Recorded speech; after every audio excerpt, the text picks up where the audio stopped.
आप देख रहे हैं न्यूज नेशनल भारतवर्ष।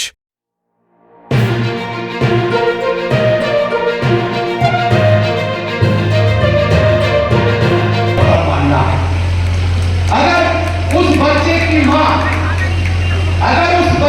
मां जिस बच्चे को अध्यापक ने डांटा होगा, अगर उस बच्चे की मां अपने पति को यह समझा ले जाएगी कि बच्चे को जो डांटा है टीचर ने वो किस लिए डांटा है, तो निश्चित तौर पर उसके पति को यह समझ में आ जाएगा कि डांटने का कारण बच्चे का भविष्य है, बच्चे को प्रताड़ित करना नहीं है।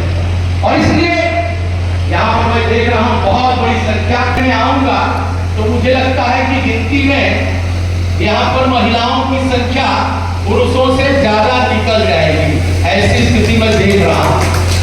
ये अमूमन नहीं होता है, अमूमन ऐसा देखने को मिलता है कि कहीं किसी कार्यक्रम में हम लोग जाते हैं तो वहां पुरुषों की पूरी संख्या रहती है और महिलाएं किसी कोने में, कुछ महिला समिति को मैं बधाई देता हूं। और यहाँ पर जो भी मेरी बहनें और माताएं और यहाँ पर महिलाएं उपस्थित हैं, मैं उन सबको भी इसके लिए बधाई देता हूं कि आपने इस कार्यक्रम में शिरकत करने के लिए पूरा समय।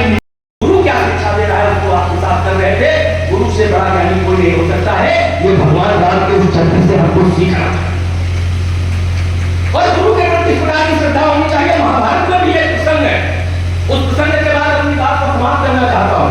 भगवान श्री कृष्ण और बलराम गुरुकुल में रहकर शिक्षा प्राप्त करते।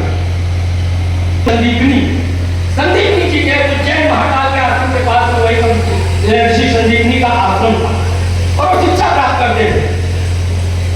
सब प्रकार के विद्यार्थी, चाहे वो गरीब हो, अमीर हो, चाहे वो ब्राह्मण हो, किसी भी जाति का हो, जब भगवान श्री कृष्ण की और पूरे इस तरह के शिक्षकों की पूरी शिक्षाएं पूर्ण हो गई, भगवान श्री कृष्ण वहां से जब विदाई लेने के लिए चले तो भगवान महर्षि संदीपनी के पास गए और उन्होंने आग्रह किया कि गुरुजी, मैं यहाँ पे बहुत सारे लोग बैठे हैं कि भाई इसमें जो भाव है उसको पढ़ने की जरूरत है, गुरु के प्रति प्राथमिकता होनी चाहिए।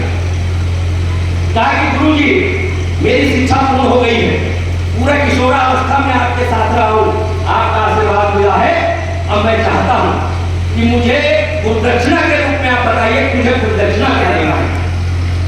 और मेरे शिष्य हो गए, यही मेरी